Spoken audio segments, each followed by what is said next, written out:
ক্যানিং পূর্ব বিধায়ক শওকত মোল্লার আমলে এই 15 বছর ক্যানিং পূর্ব বিরোধীদের কোনো অস্তিত্ব ছিল না, সেই রাজত্ব কি কায়েম করতে চাচ্ছে বিজেপি বলে মনে করেন? একটা ব্যাপার হচ্ছে, বিজেপি ভেবেছে এখনকার যারা আইএসএফ এরা দুর্বল।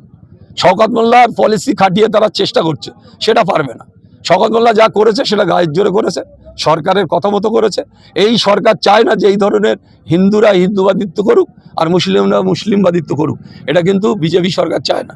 যারা করছে তারা আগামী দিনে বুঝতে পারবে যে কিছু মানুষ এখানে লুট করবে, ভেড়ি দখল করবে, তৃণমূলের নেতাদের কাছ থেকে টাকা তুলবে, এই ধরনের এক শ্রেণীর বিজেপি নেতারা এটা করছে। বিজেপির উপর নেতৃত্ব বলছে যে কোনো মব লিঞ্চিং বা জয় শ্রীরাম বলা চলবে না, কিন্তু এরা সাহস পাচ্ছে কি? এরা বারবার এরা দেখাচ্ছে যে আমরা কতটা হিন্দুত্ব, আমরা কতটা হিন্দুত্ববাদী সেটা দেখানোর জন্য চেষ্টা করছে, কিন্তু দল এতে চিড়ে ভিজবে না।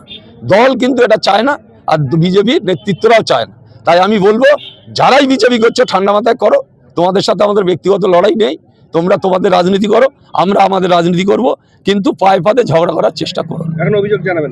অবশ্যই সব ব্যাপারটাই অভিযোগ জানাবো।